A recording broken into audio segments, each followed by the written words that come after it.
Hello दोस्तों, स्वागत है आज के इस वीडियो में। ठीक है, मैं आपका स्वागत करता हूं। आज हम आपके लिए आए हैं कक्षा 10वीं के चैप्टर 1 साइंस का प्रकाश का अपवर्तन और तथा प्रवर्तन का नियम लाया हूं। ठीक है, ऑब्जेक्टिव क्वेश्चन है सभी, हम और आप मिलकर साथ में सॉल्व करेंगे इसे। ठीक है, हमारा पहला क्वेश्चन है, निम्नलिखित में से किसी वस्तु का वास्तविक प्रतिबिंब कौन बना सकता है। ठीक है, जैसा कि आप जानते हैं, हमारा ऑप्शन ए है कांच की पट्टिका, ऑप्शन बी उत्तल लेंस, ऑप्शन सी अवतल लेंस, ऑप्शन डी इनमें से कोई नहीं। जैसा कि आप जानते हैं कि उत्तल लेंस वास्तविक प्रतिबिंब बना सकता है। चलते हैं अपने अगले क्वेश्चन की तरफ। फोटोग्राफी कैमरा में अभिदृश्य होता है। हमारा ऑप्शन ए है अवतल दर्पण, ऑप्शन बी अवतल लेंस, ऑप्शन सी उत्तल लेंस, ऑप्शन डी उत्तल दर्पण। फोटोग्राफिक कैमरा में उत्तल लेंस का उपयोग किया जाता है, जैसा कि आप जानते ही होंगे। चलते हैं अपने अगले क्वेश्चन की तरफ। हमारा 3 नंबर क्वेश्चन है, किस दर्पण में दूर की वस्तु का प्रतिबिंब सदैव सीधा होता है। ऑप्शन ए केवल अवतल दर्पण, ऑप्शन बी केवल उत्तल, ऑप्शन सी केवल समतल या ऑप्शन डी समतल या उत्तल। जैसा कि आप जानते हैं, सदैव सीधा या और काल्पनिक प्रतिबिंब समतल अथवा उत्तल में प्राप्त होता है। ध्यान रखिएगा, उत्तल दर्पण में होता है, उत्तल लेंस में नहीं। ठीक, हम चलते हैं अपने अगले क्वेश्चन की तरफ। हमारा 4 नंबर क्वेश्चन है, प्रकाश की चाल न्यूनतम होती है। हमारा ऑप्शन है निर्वात जल, ऑप्शन सी वायु में, ऑप्शन डी कांच में। प्रकाश की चाल न्यूनतम किस में होती है, जैसे कि आप जानते हैं कांच में होती है, यही सबसे ज़्यादा पूछता तो निर्वात में। चलते हैं अपने अगले क्वेश्चन की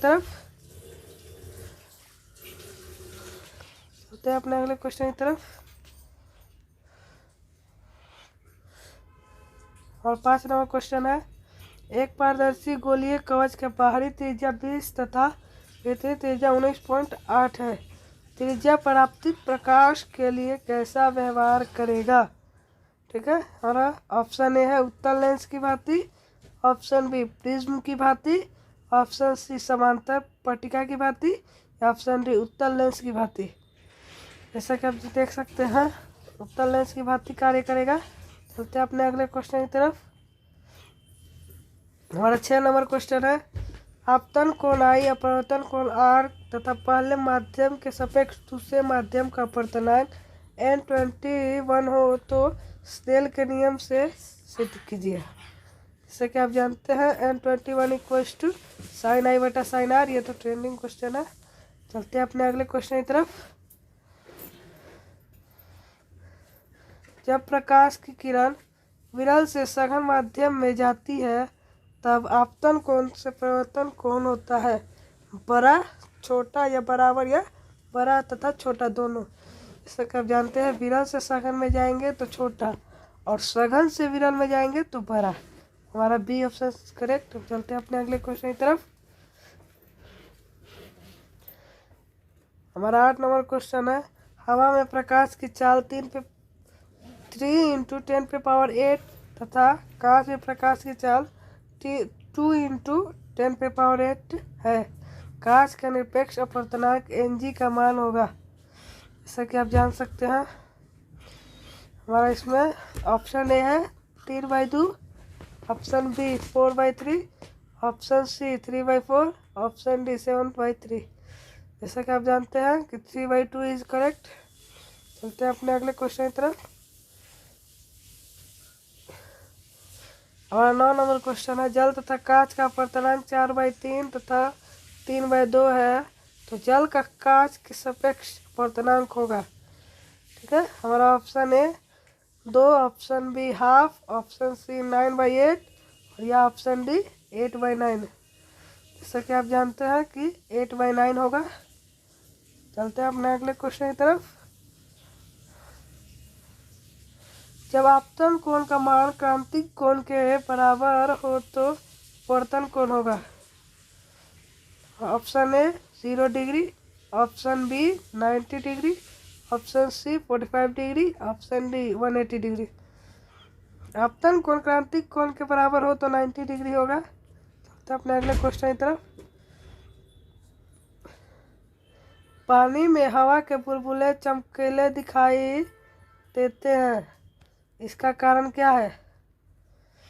इसका कारण हमारा ऑप्शन ए है अपवर्तन, ऑप्शन बी परावर्तन, ऑप्शन सी पूर्ण आर्थिक परिवर्तन या ऑप्शन डी वर्ण विक्षेपण। जैसा कि आप जानते हैं पानी में हवा के बुलबुले चमकीले दिखाई देना पूर्ण आंतरिक परिवर्तन है। ठीक है, चलते हैं अपने अगले क्वेश्चन की तरफ।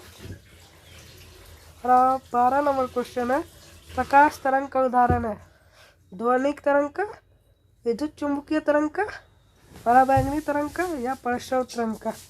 प्रकाश तरंग एक विद्युत चुंबकीय तरंग का उदाहरण है। चलते हैं अपने 13 नंबर क्वेश्चन की तरफ। हमारा 13 नंबर क्वेश्चन है, प्रकाश के परिवर्तन का नियम सत्य है केवल समतल के लिए, केवल अवतल दर्पण के लिए, केवल उत्तल दर्पण के या सभी परिवर्तक सतह के लिए। हमारा ऑप्शन डी हो जाएगा। चलते हैं अपने अगले क्वेश्चन की तरफ। और 14 नंबर क्वेश्चन है, कोई प्रकाश की किरण कांच की एक स्लैब पर 30 डिग्री का कोण पर आपतित होता है, ठीक है, और स्लैब की दूसरी सतह पर निर्गत कोण अविलंब के साथ कोण बनाएगी।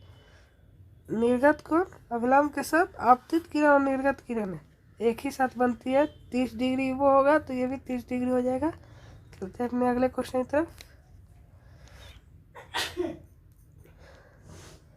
हमारा 15 नंबर क्वेश्चन है, जल में स्थित किसी वस्तु को हवा में देखने पर वस्तु का आभासी गहराई वास्तविक गहराई से क्या दिखेगी?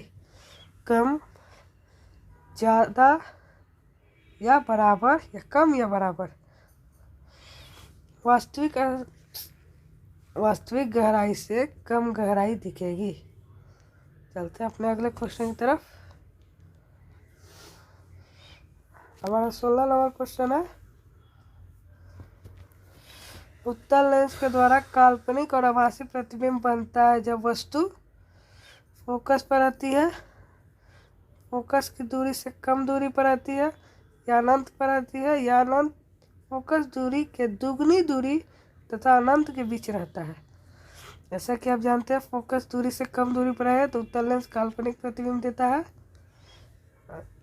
ऑप्शन सी हो जाएगा। चलते हैं अपने अगले क्वेश्चन की तरफ।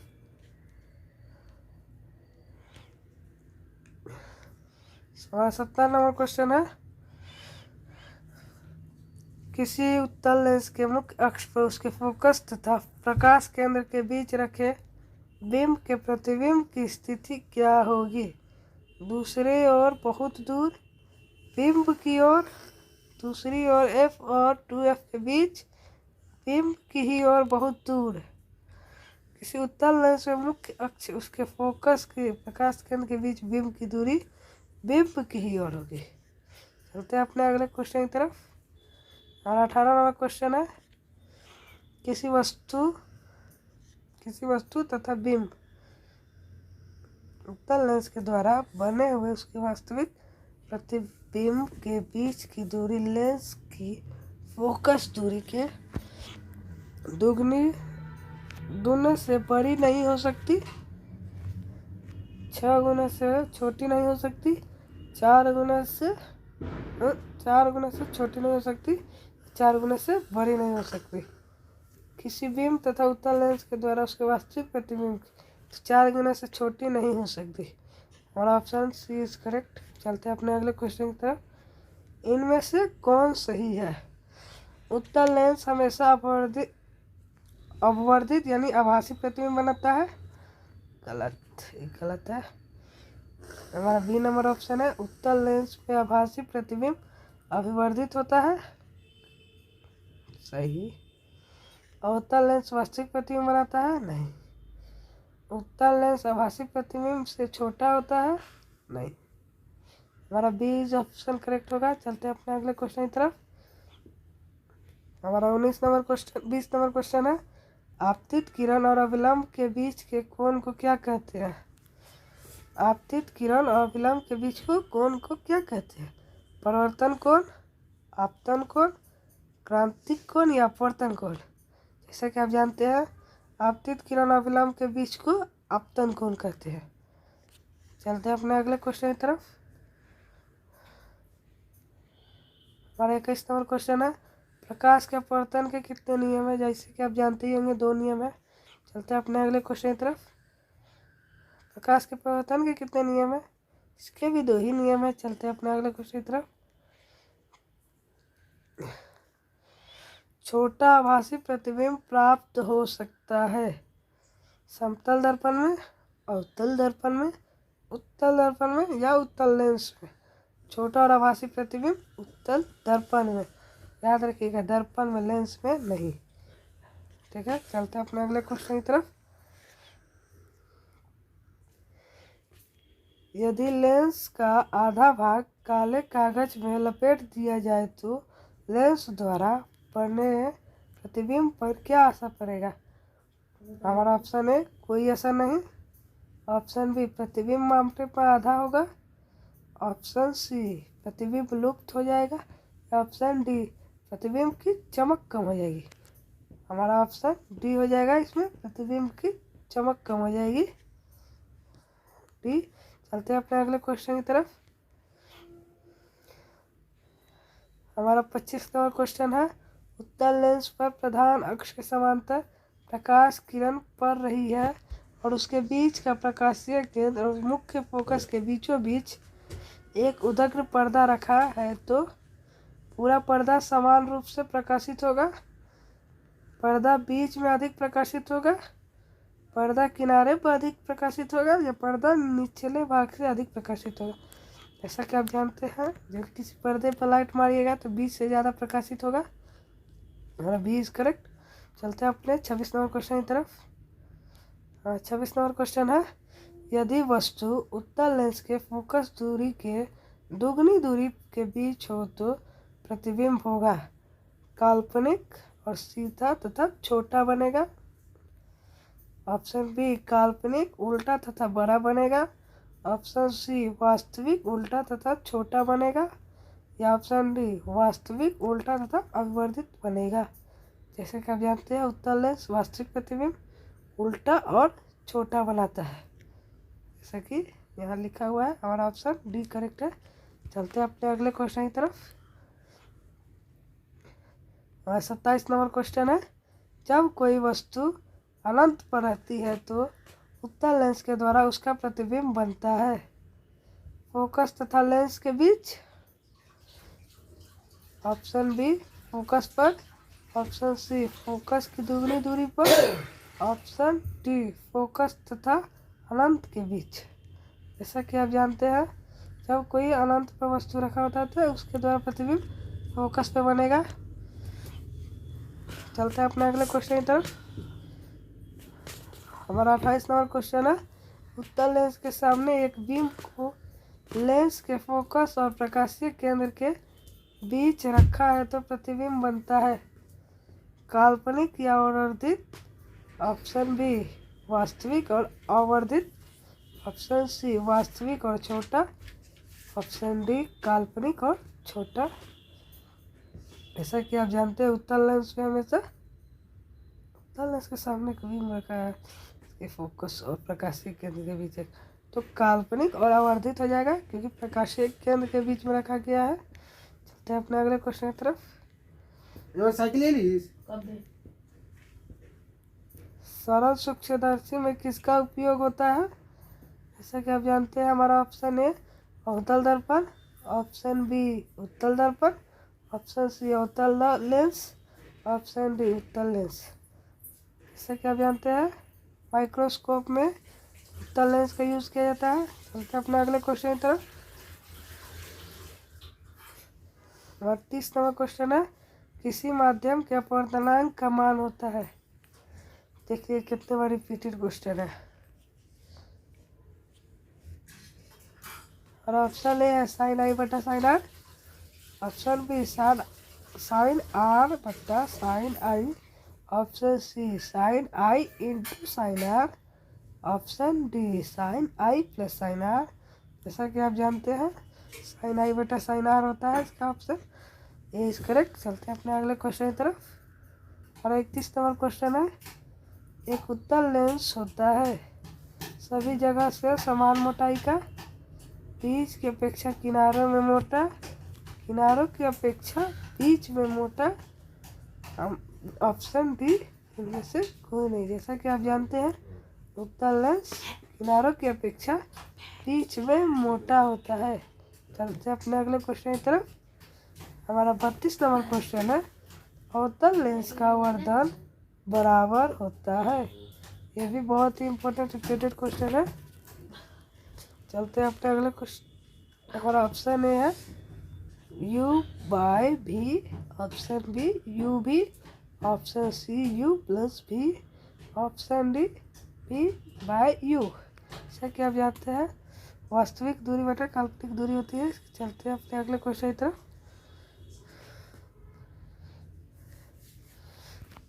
परिवर्तन के नियम, आपतन कोण बराबर परिवर्तन कोण, ठीक है। ऑप्शन बी परिवर्तन कोण इक्वल्स टू अपवर्तन कोण, ऑप्शन सी आपतन कोण इक्वल्स टू विचलन कोण, ऑप्शन डी परिवर्तन कोण इक्वल्स टू क्रांतिक कोण। जैसा कि आप जानते हैं आपतन कोण बराबर परिवर्तन कोण होता है। हमारा 33 नंबर का ऑप्शन ए हो जाएगा। और 34 नंबर क्वेश्चन है, निर्वात में प्रकाश की चाल होती है। आप सभी को पता होगा निर्वात में प्रकाश की चाल 3 × 10⁸ मीटर पर सेकेंड होती है। Option A is correct. अब चलते हैं अपने क्वेश्चन की तरफ। हमारा 35 नंबर क्वेश्चन है, जब कोई बिंब अनंत पर आता है तो उत्तल लेंस द्वारा उसका प्रतिबिंब बनता है, ठीक है। हमारा ऑप्शन ए फोकस और लेंस के बीच, ऑप्शन बी फोकस पर, ऑप्शन सी फोकस की दुगनी दूरी पर, या ऑप्शन डी फोकस और अनंत के बीच। जब कोई बिंब अनंत पर आता है तो फोकस पर बनाइए। पहले भी क्वेश्चन आ चुका था, आप ऊपर भी देख चुके थे। चलते हैं अपने 36 नंबर क्वेश्चन की तरफ। उत्तल लेंस द्वारा काल्पनिक प्रतिबिंब बनता है जब बिंब फोकस पर आता है, फोकसांतर से कम दूरी पर आता है, ऑप्शन सी अनंत पर आता है, या ऑप्शन डी फोकसांतर की दुगनी दूरी और अनंत के बीच है। उत्तल लेंस के द्वारा काल्पनिक प्रतिबिंब कब बनता है, फोकसांतर के कम दूरी पर रहेगा तब। हमारा ऑप्शन बी इज करेक्ट। चलते हैं अपने अगले क्वेश्चन की तरफ। हमारा 37 नंबर क्वेश्चन है, लेंस का प्रत्येक भाग उत्तल दर्पण की तरह होता है, दर्पण की तरह होता है, प्रिज्म की तरह होता है, या लेंस की तरह होता है। लेंस का ही प्रत्येक भाग पूछ रहा है तो दर्पण तो होंगे नहीं, प्रिज्म की तरह हो गए। Option C is correct. अब चलते हैं अपने 38 नंबर क्वेश्चन की तरफ। 38 नंबर क्वेश्चन है,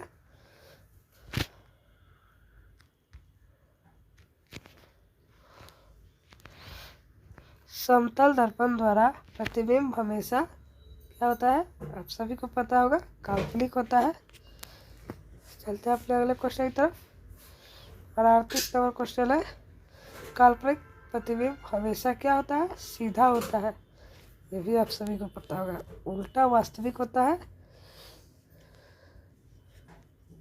उल्टा होगा तो वास्तविक, सीधा होगा तो काल्पनिक। चलते हैं अपने अगले क्वेश्चन की तरफ। गोलीय दर्पण में फोकसांतर एवं वक्रता त्रिज्या के बीच का संबंध r = 2f, यानी f = r/2। गलत हो गया, गलत, सॉरी। f = 2r, ये होता है इसका ओरिजिनल फॉर्म। जैसा कि आप जानते हैं हमारा ऑप्शन है r = 2f, option B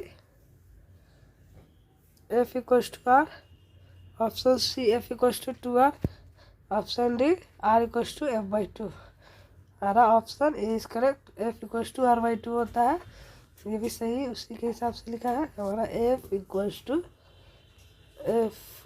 fr/2, ये होता है हमारा ओरिजिनल। चलते हैं अपने अगले क्वेश्चन की तरफ। हमारा ए हो जाएगा करेक्ट। हमारा 41 नंबर क्वेश्चन है, निर्गत किरण एवं अभिलंब के बीच का कोण को क्या कहते हैं? निर्गत किरण और अभिलंब के बीच को क्या निर्गत किरण एवं अभिलंब के बीच कोण को क्या कहते हैं? आपतन कोण, परावर्तन कोण या निर्गत कोण? निर्गत किरण और अभिलंब के बीच को निर्गत कोण कहेंगे। चलते हैं अपने अगले क्वेश्चन की तरफ। हमारा 42 नंबर क्वेश्चन है, किसी उत्तल लेंस के सापेक्ष कोई वस्तु किस स्थिति पर रखी जाए कि उसका वास्तविक उल्टा बराबर आकार का प्रतिबिंब प्राप्त किया जा सके? बराबर आकार का प्रतिबिंब प्राप्त किया जा सके। लेंस तथा उसके फोकस के बीच, फोकस की दुगनी दूरी पर या अनंत पर। जैसा कि आप जानते हैं फोकस की दुगनी दूरी पर रखेंगे। चलते हैं अपने अगले क्वेश्चन की तरफ। हमारा ऑप्शन सी हो जाएगा। 43 नंबर क्वेश्चन है, उत्तल लेंस में जब वस्तु फोकस एवं लेंस के बीच रखी जाती है तब प्रतिबिंब बनता है काल्पनिक और सीधा, काल्पनिक और उल्टा, वास्तविक और उल्टा, वास्तविक और सीधा। ये ऑप्शन तो ऐसे ही गलत हो गए, और काल्पनिक और उल्टा और वास्तविक और सीधा ये तो दोनों ऐसे ही गलत हो गए। उत्तल लेंस के द्वारा जब फोकस और लेंस के बीच में रखी जाए तो हमेशा काल्पनिक बनेंगे। चलते हैं अपने अगले क्वेश्चन की तरफ।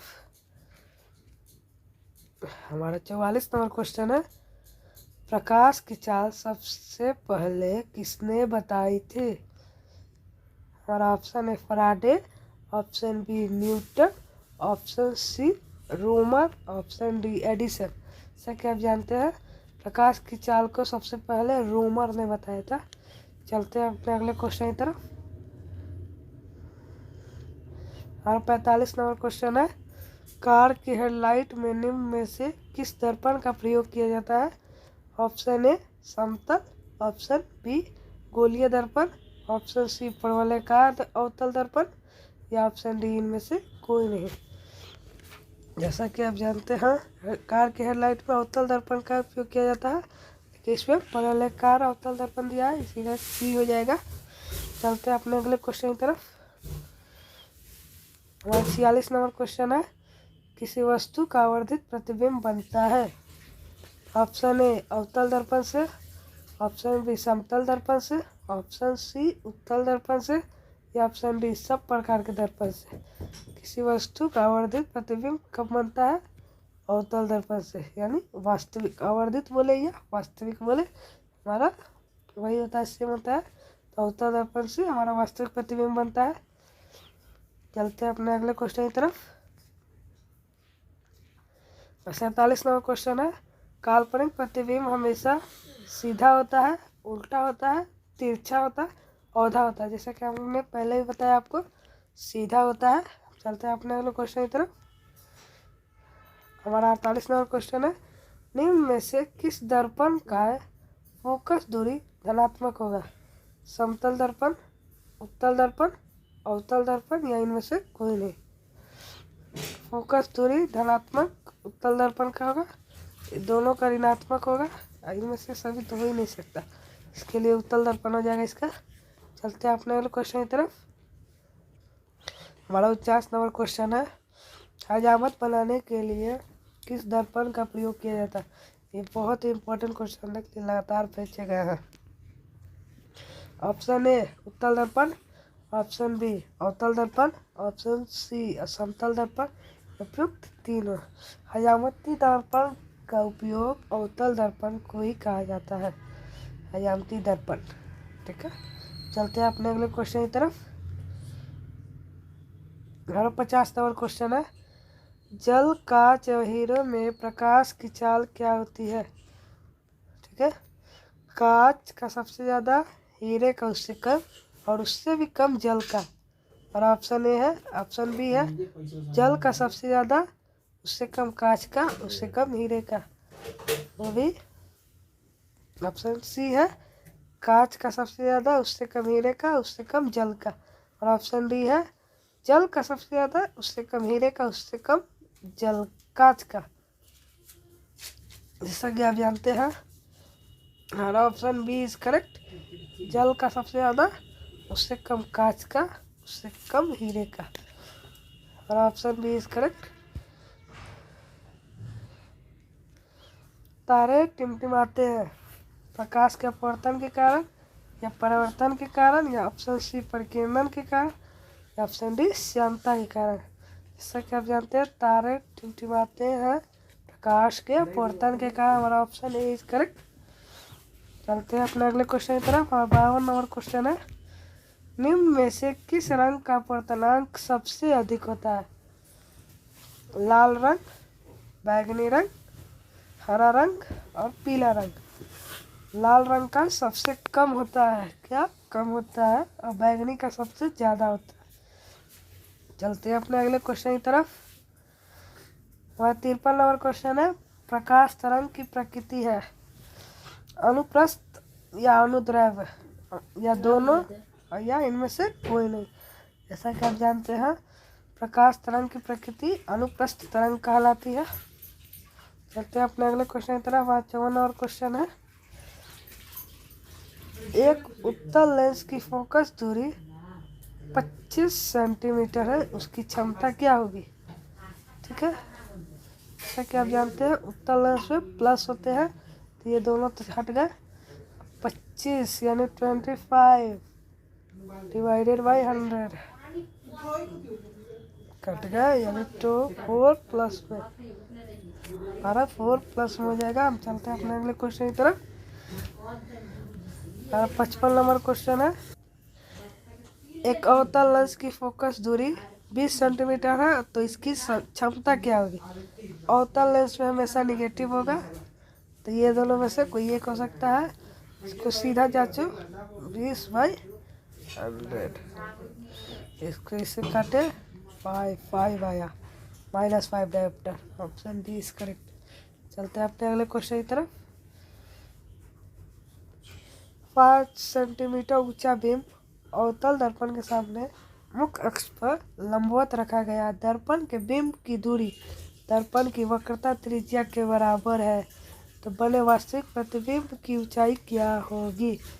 ठीक है, 5 सेंटीमीटर, 10 सेंटीमीटर, 2.5 सेंटीमीटर या 1.25 सेंटीमीटर। जैसा कि आप जानते हैं हमारा ऑप्शन ए इज करेक्ट। वास्तविक प्रतिबिंब की ऊंचाई 5 सेंटीमीटर। अब चलते हैं अपने 57 नंबर क्वेश्चन की तरफ। 57 नंबर क्वेश्चन है, किसी बिंब का अवतल दर्पण की फोकस दूरी में बने प्रतिबिंब का वर्धन आई हो, तो दर्पण के ध्रुव से प्रतिबिंब की दूरी होगी f के बराबर, 2f के बराबर, 2f से अधिक या 2f से कम। अवतल दर्पण से बने प्रतिबिंब का वर्धन आई हो तो 2f के बराबर होगी। चलते हैं अपने अगले क्वेश्चन की तरफ। हमारा 58 नंबर क्वेश्चन है, एक लेंस की क्षमता 5D है, तो यह होगा 0.2 मीटर। अवतल लेंस प्लस में है, तो ये निगेटिव होता तो अवतल लेंस हो सकता था। ठीक, यानी ऑप्शन डी। चलते हैं अपने अगले क्वेश्चन की तरफ। ये उत्तल लेंस है। चलते हैं, हमारा 59 नंबर क्वेश्चन है, एक लेंस की क्षमता +10 डायोप्टर है, तो उसका विभवांतर क्या होगा? जैसा कि आप जानते हैं 10 में 0.1 मीटर प्लस है, तो उत्तल लेंस है, यहाँ उत्तल लेंस नहीं पूछा है, यहाँ 0.1 मीटर हो जाएगा। Option A is correct. चलते हैं अपने क्वेश्चन की तरफ। सीधा देखिए ना,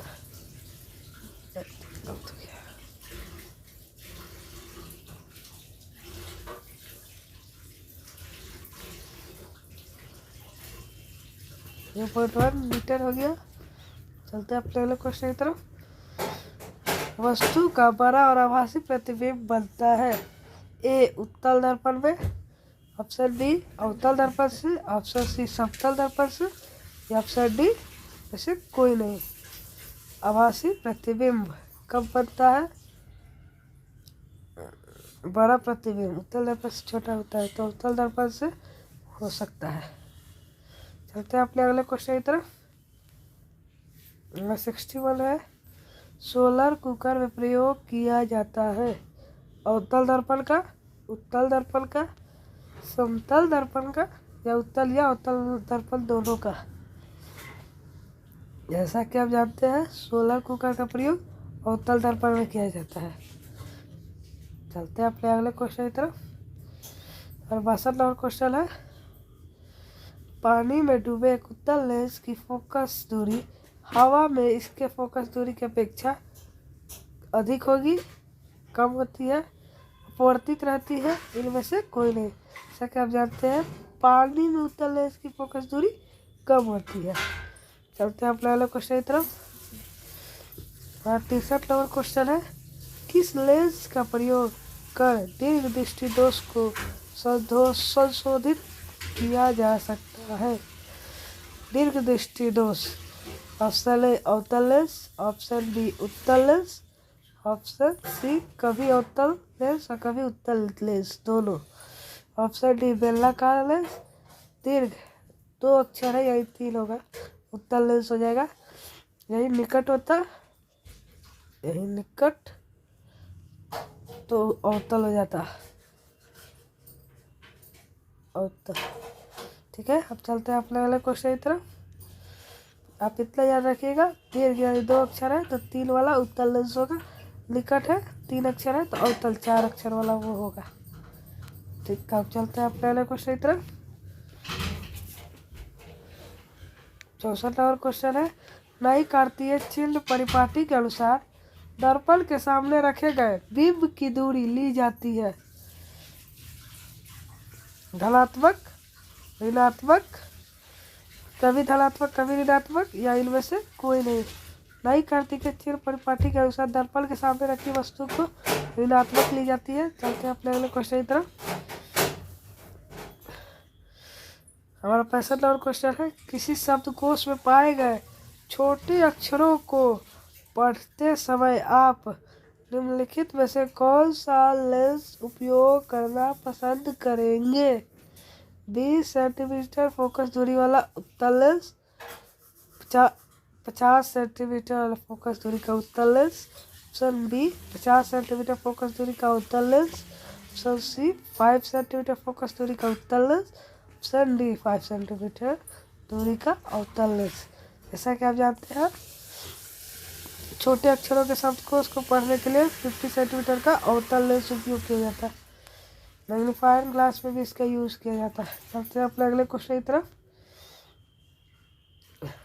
66 नंबर क्वेश्चन है, प्रकाश तरंग का उदाहरण है। ऑप्शन ए ध्वनि तरंग, ऑप्शन बी विद्युत चुंबकीय तरंग, ऑप्शन सी पराबैंगनी तरंग, ऑप्शन डी इनमें से कोई नहीं। जैसा कि आप जानते हैं प्रकाश तरंग का एक उदाहरण विद्युत चुंबकीय तरंग है।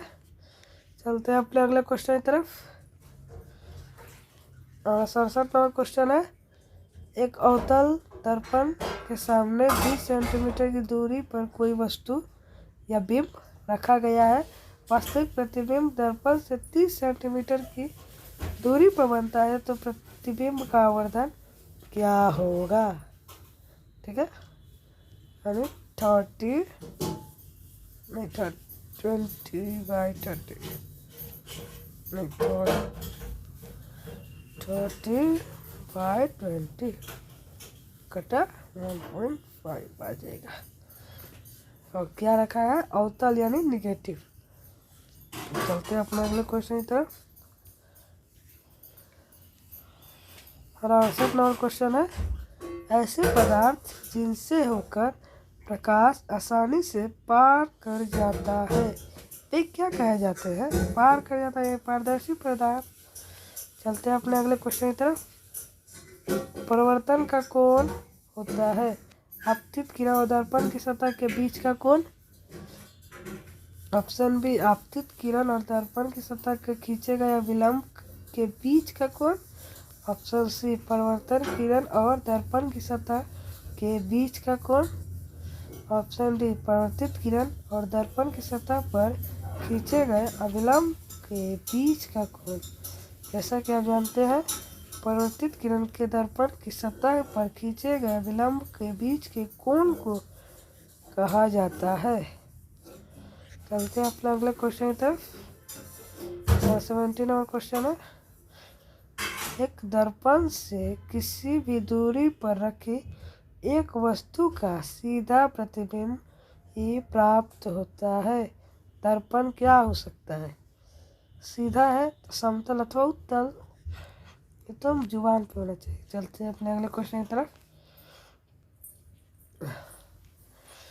दंत विशेषज्ञ किस दर्पण का उपयोग मरीजों के दांतों का बड़ा प्रतिबिंब देखने के लिए करते हैं?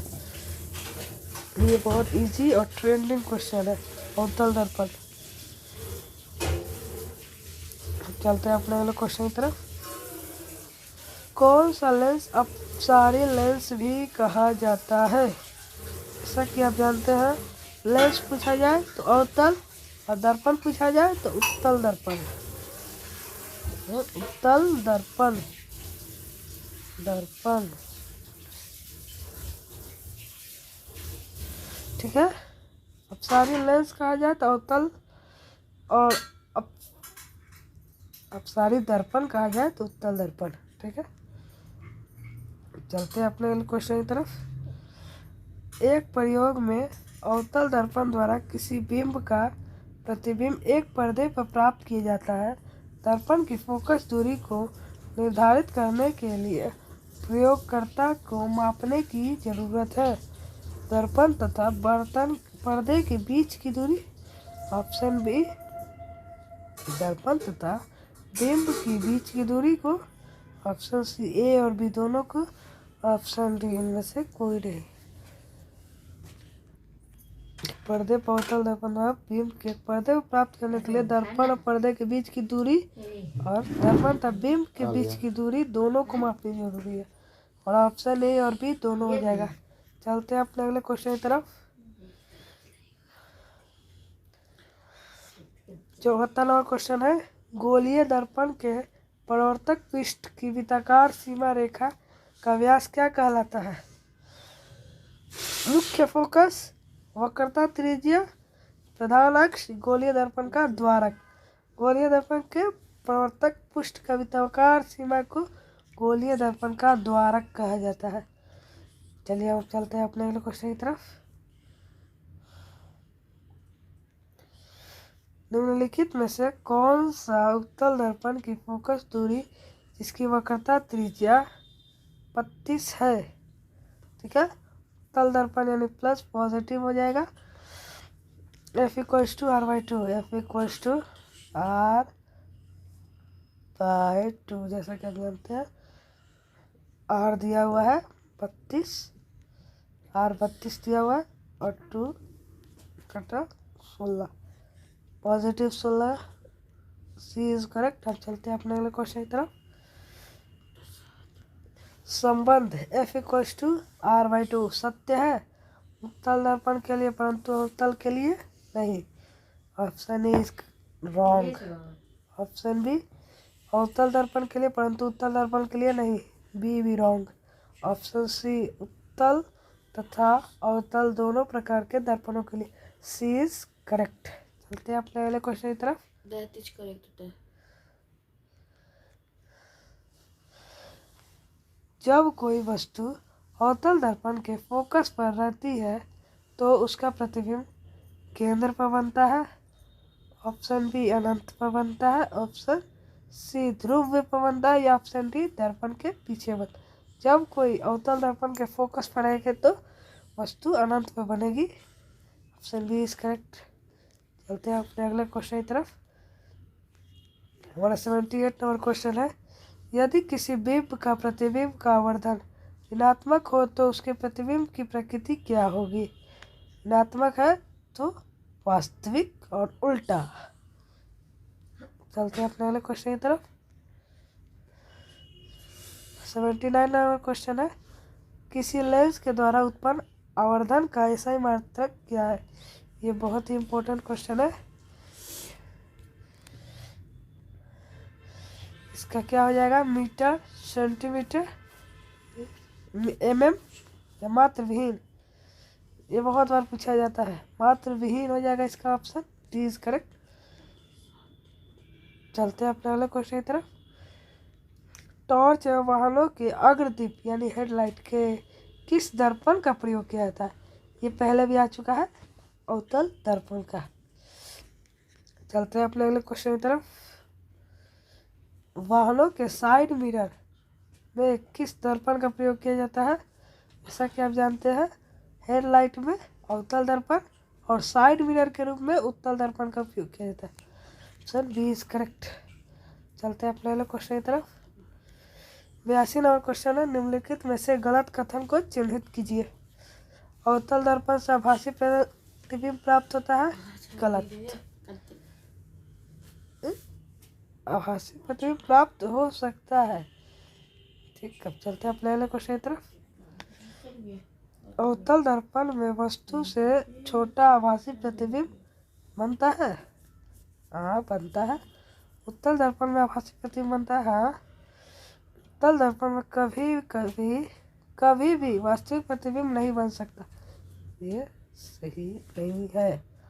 इसमें वास्तविक प्रतिबिंब बन सकता है। चलते हैं अपने अगले क्वेश्चन की तरफ। 83 नंबर क्वेश्चन है, उत्तल दर्पण में किसी वस्तु का उल्टा प्रतिबिंब बनता है, किसी भी शर्त में नहीं। जब दर्पण से वस्तु बहुत दूर रहती है तब। जब वस्तु की दूरी दर्पण की त्रिज्या के बराबर रहती है, ये ऑप्शन डी। जब वस्तु की दूरी दर्पण की फोकस दूरी के बराबर होती है। उत्तल दर्पण किसी वस्तु का उल्टा प्रतिबिंब बना सकता है, नहीं, किसी भी शर्त पे नहीं। चलते हैं अपने अगले क्वेश्चन की तरफ। हमारा 84 नंबर क्वेश्चन है, गोलीय दर्पण में सत्यता बताइए। F = R/2, F = R/2, यही होगा हमको निकालना है। F = R/2, option A is correct. चलते हैं अपने अगले क्वेश्चन की तरफ। 85 नंबर क्वेश्चन है, दाढ़ी बनाने वाले के लिए क्या? ये तो बहुत बार आ चुके हैं, ये बहुत ही इम्पोर्टेंट क्वेश्चन है, उत्तल दर्पण। चलते हैं अपने अगले क्वेश्चन की तरफ। मोटर चालक के समीप क्या लगा रहता है? मोटर चालक के समीप उत्तल दर्पण लगा रहता है, जिसमें पीछे की गाड़ियों को देखता है चालक। चलते हैं अपने अगले क्वेश्चन की तरफ। अवतल दर्पण द्वारा वस्तु का प्रतिबिंब तब बनता है जब वस्तु C पर रहती है, C और F के बीच रहती है, F पर रहती है, F और P के बीच रहती है। हमारा ऑप्शन ए इज करेक्ट। जब C पर रहती है तब।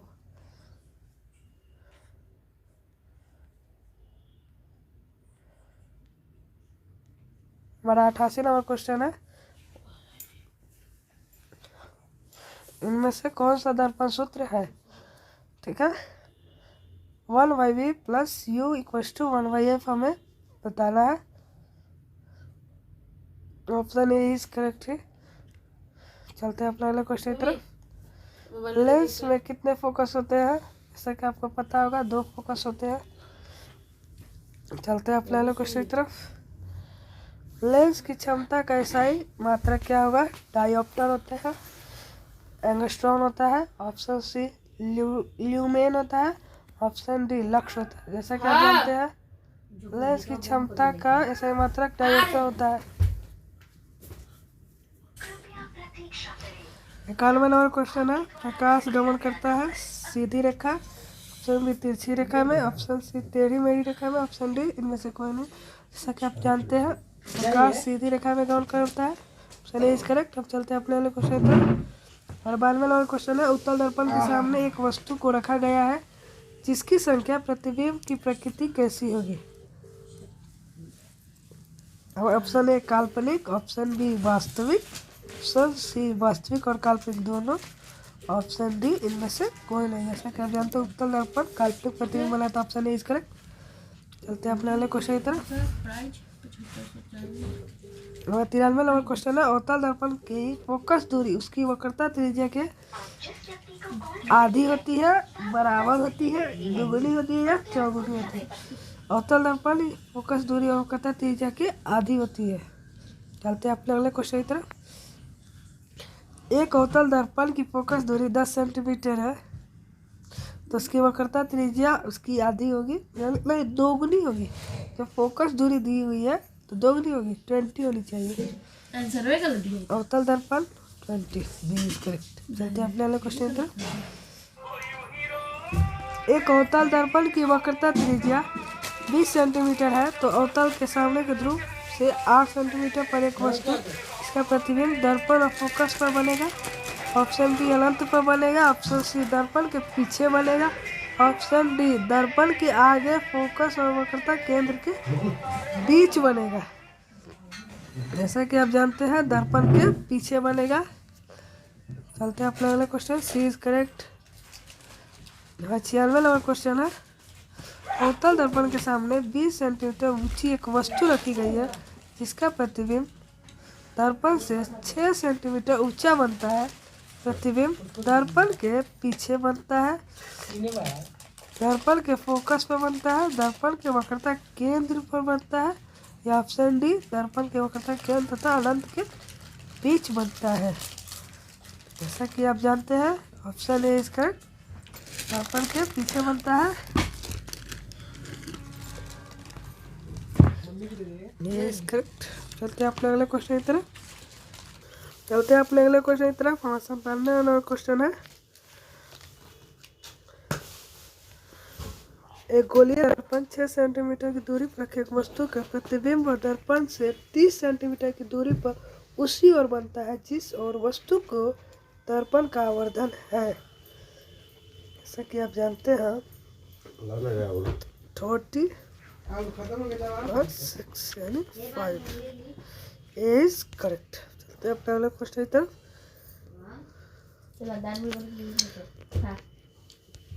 एक अवतल दर्पण में वस्तु की स्थिति ध्रुव पर और फोकस के बीच, तो उसका प्रतिबिंब आभासी और छोटा होगा, आभासी और बड़ा होगा। ऑप्शन सी वास्तविक और छोटा होगा, ऑप्शन डी वास्तविक और बड़ा होगा। जैसा कि आप जानते हैं अवतल दर्पण में आभासी और बड़ा होगा। ऑप्शन बी इज करेक्ट, आभासी और बड़ा होगा। चलते हैं अपने अगले क्वेश्चन की तरफ।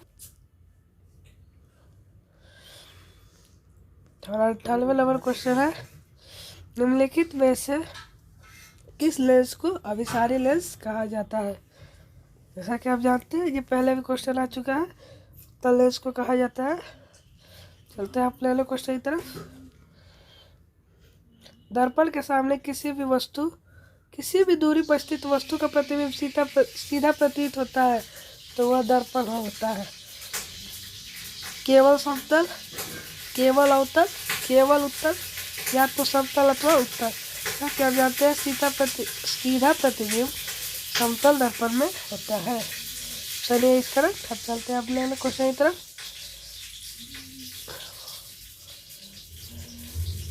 निम्नलिखित में से किस माध्यम में प्रकाश की चाल सबसे अधिक होती है। ऑप्शन ए कांच, ऑप्शन बी पानी, ऑप्शन सी लोहा, ऑप्शन डी निर्वात। इससे क्या जानते हैं प्रकाश की चाल सबसे अधिक निर्वात में होती है। 102 नंबर क्वेश्चन है, तेलीय कागज होता है।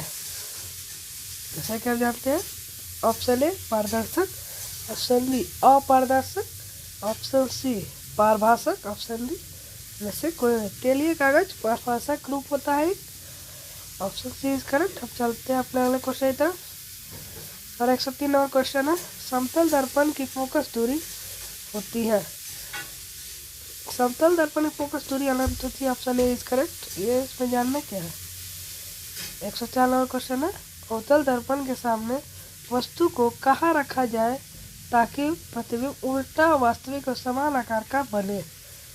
ऑप्शन ए ध्रुव पर, ऑप्शन बी अनंत पर, ऑप्शन सी वक्रता केंद्र पर, ऑप्शन डी फोकस पर। जैसा कि हम जानते हैं अवतल दर्पण के वस्तु को वक्रता केंद्र पर रखने पर वास्तविक बनती है।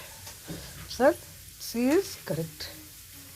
चलते हैं अपने क्वेश्चन की तरफ। 105 नंबर है, उत्तल दर्पण से बड़ा काल्पनिक प्रतिबिंब होता है, सीधा और आवर्धित, ऑप्शन बी उल्टा और आवर्धित, ऑप्शन सी सीधा और हास्यरहित।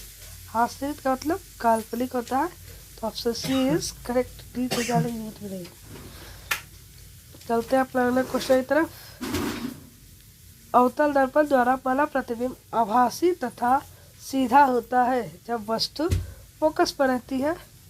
फोकस तथा दर्पण के बीच होता है, ऑप्शन सी वक्रता त्रिज्या पर होता है, ऑप्शन डी अनंत पर होता है। जैसा कि आप जानते हैं अवतल दर्पण द्वारा प्रतिबिंब फोकस आभासी जब कब होगा, फोकस तथा दर्पण के बीच में रखा जाए तब।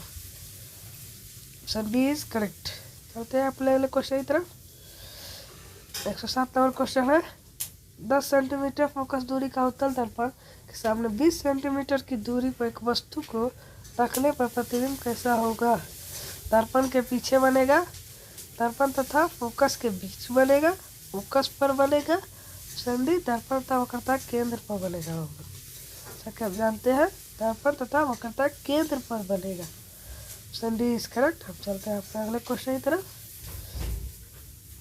किसी बिंब का अवतल दर्पण द्वारा बना प्रतिबिंब आभासी सीधा तथा बिंब से बड़ा पाया गया वस्तु की स्थिति कहाँ होनी चाहिए। मुख्य फोकस तथा वक्रता केंद्र के बीच, वक्रता केंद्र पर, वक्रता केंद्र के परे, या ऑप्शन डी दर्पण तथा ध्रुव के मुख्य फोकस के बीच। जैसा कि आप जानते हैं किसी भी अवतल दर्पण के द्वारा आभासी प्रतिबिंब दर्पण ध्रुव तथा मुख्य फोकस के बीच रखने पर आभासी प्रतिबिंब प्राप्त होता है। Option D is correct. अब चलते हैं आप लोग क्वेश्चन की तरफ।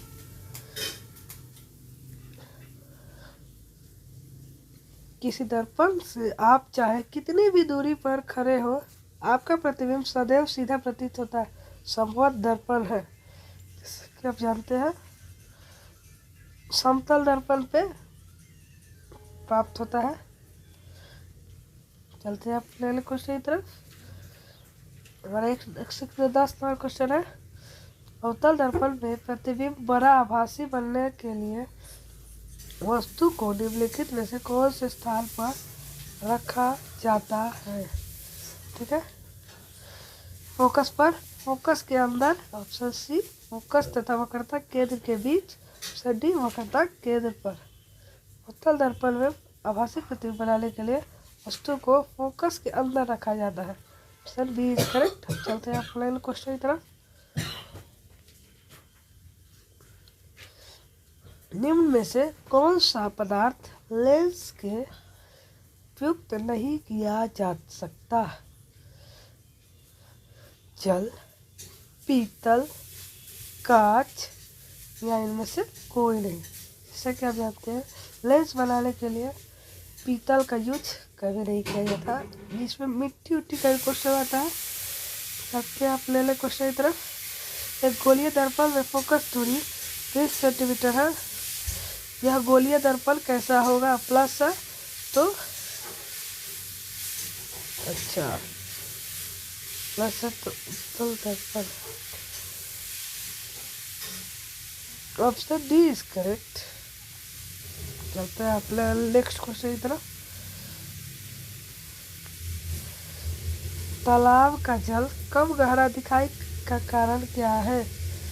परिवर्तन, विवर्तन, ऑप्शन सी अपवर्तन, ऑप्शन डी ध्रुवण। तालाब का कम गहरा दिखाई देना अपवर्तन का कारण है। चलते हैं नेक्स्ट क्वेश्चन की तरफ अपने। अवतल दर्पण की फोकस दूरी क्या होती है। ऋणात्मक, धनात्मक, ऋणात्मक और धनात्मक दोनों, या शून्य। अवतल दर्पण की ऋणात्मक होती है। Option A is correct. चलते हैं अपने नेक्स्ट क्वेश्चन की तरफ। किसी अवतल दर्पण की फोकस दूरी f और उसकी वक्रता त्रिज्या तो निम्नलिखित में संबंध बताएं। जैसा कि आप जानते हैं f इक्वल्स टू r/2 यानी r equals to 2f। Two F. चलिए ऑप्शन बी इज करेक्ट। चलते हैं अपने नेक्स्ट क्वेश्चन की तरफ। जब प्रकाश एक केंद्र से दो माध्यमों में अलग अलग करने वाली सतह पर लंबवत पड़ती है तो अभिलंब से दूर मुड़ जाती है, बिना मुड़े सीधी निकल जाती है, अभिलंब की ओर मुड़ जाती है, 7 रंगों में टूट जाती है। बिना मुड़े सीधी निकल जाती है। Option B is correct. चलते हैं अपने नेक्स्ट क्वेश्चन की तरफ। पानी से भरी बाल्टी की गहराई कम मालूम पड़ने का कारण प्रकाश का परावर्तन, प्रकाश का अपवर्तन, ऑप्शन सी प्रकाश का वर्ण विक्षेपण, ऑप्शन डी इनमें से कोई नहीं। पानी से भरी बाल्टी का कम गहराई दिखाई देना, ऑप्शन बी प्रकाश का अपवर्तन होता है। चलते हैं अपने नेक्स्ट क्वेश्चन की तरफ।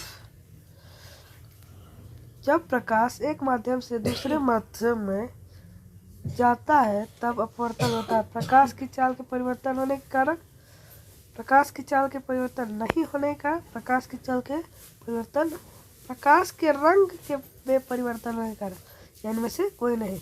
प्रकाश की चाल में परिवर्तन होने के कारण होता है। Option A is correct. चलते हैं अपने नेक्स्ट क्वेश्चन की तरफ और 119 नंबर क्वेश्चन है। सघन माध्यम से विरल माध्यम में प्रवेश करने पर आपतन कोण तथा अपवर्तन कोण में क्या संबंध रहता है? दोनों कोण बराबर होता है। गलत। ऑप्शन बी आपतन कोण बड़ा होता है, ऑप्शन सी अपवर्तन कोण बड़ा होता है, ऑप्शन डी इनमें से कोई निश्चित संबंध नहीं है। जैसा कि आप जानते हैं अपवर्तन कोण बड़ा होता है। Option C is correct. चलते हैं अपने नेक्स्ट क्वेश्चन की तरफ। हमारा 20 नंबर क्वेश्चन है। निम्नलिखित में से किसका उपयोग लेंस बनाने के लिए नहीं किया जाता? जैसा कि हमने बोला था कि मिट्टी वाला भी एक क्वेश्चन आता है, यही क्वेश्चन है। Option A plastic, option B पानी, ऑप्शन सी मिट्टी और ऑप्शन डी कांच। जैसा कि हम जानते हैं मिट्टी नहीं होता है। चलते हैं अपने नेक्स्ट क्वेश्चन की तरफ। एक पिन छिद्र कैमरा में किस सिद्धांत पर कार्य करता है? अपवर्तन पर, पूर्ण आंतरिक परावर्तन पर, परावर्तन पर, प्रकाश के रेखीय प्रसरण पर। जैसे आप जानते हैं एक पिन छिद्र कैमरा, पिन होल कैमरा किस सिद्धांत पर कार्य करता है? प्रकाश के रेखीय प्रसरण पर। Option D is correct. चलते हैं अपने नेक्स्ट क्वेश्चन की तरफ। 123 नंबर क्वेश्चन है। किस कारण पर वायु का बुलबुला पानी अंदर चमचमाता दिखाई देता है? परावर्तन के कारण, अपवर्तन के कारण, पूर्ण आंतरिक परिवर्तन का या विवर्तन के कारण। जैसा कि हम जानते हैं बुलबुला चमकता दिखाई क्यों देता है? पूर्ण आंतरिक परिवर्तन के कारण। चलते हैं अपने नेक्स्ट क्वेश्चन की तरफ। 24 नंबर क्वेश्चन है।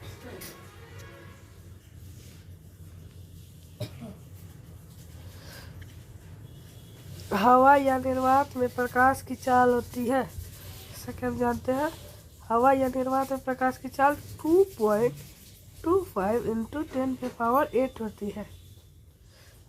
Option A is correct. चलते हैं अपने नेक्स्ट क्वेश्चन की तरफ। जब कोई प्रकाश एक प्रकाशीय माध्यम से दूसरे प्रकाशीय माध्यम में प्रवेश करता है तो आवृत्ति बदल जाती है, चाल बदल जाती है, आवृत्ति तथा चाल दोनों बदल जाती है, कोई परिवर्तन नहीं होता। जब एक माध्यम से दूसरे माध्यम में जाने पर कोई परिवर्तन नहीं होता। चलते हैं अपने नेक्स्ट क्वेश्चन की तरफ। एक माध्यम से दूसरे माध्यम पर जाने पर प्रकाश की किरण मुड़ जाती है। किरण मुड़ने को क्या कहा जाता है? पूर्ण आंतरिक परिवर्तन, पूर्ण विक्षेपण, अपवर्तन या परावर्तन। जैसा कि आप जानते हैं एक माध्यम से दूसरे माध्यम पर जाने पर अपवर्तन कहा जाता है। चलते हैं अपने नेक्स्ट क्वेश्चन की तरफ। जिन वस्तुओं में स्वयं प्रकाश उत्सर्जित होते हैं उन्हें क्या कहते हैं? प्रदीप्त वस्तुएं, प्रदीप्त, अप्रदीप्त, आत्मदीप्त। अच्छा इसमें आत्मदीप्त किए दिया कारण है, इसी कारण से ये होगा आत्मदीप्त, ऐसे प्रदीप्त वस्तुएं होगी। चलते हैं अपने नेक्स्ट क्वेश्चन की तरफ। प्रकाश की किरण गमन करती है। सीधी रेखा में, टेढ़ी मेढ़ी, किसी भी दिशा में, सीधी रेखा में कभी भी गमन करती है। चलते हैं अपने नेक्स्ट क्वेश्चन की तरफ। निम्न में से पदार्थ लेंस बनाने के प्रयुक्त नहीं होता है, तो मिट्टी। चलते हैं अपने नेक्स्ट क्वेश्चन की तरफ। एक उत्तल लेंस की क्षमता 1 डायोप्टर है, तो उस लेंस की फोकस दूरी क्या होगी? 1 डायोप्टर है तो कितनी होगी? जानते ही होंगे, 100 सेंटीमीटर प्लस होगी, प्लस है तो उत्तल लेंस। चलते हैं नेक्स्ट क्वेश्चन की तरफ। ये हमारा आज का लास्ट क्वेश्चन था। आपको वीडियो अच्छी लगी तो लाइक और सब्सक्राइब कर दीजिएगा। ठीक है, बाय।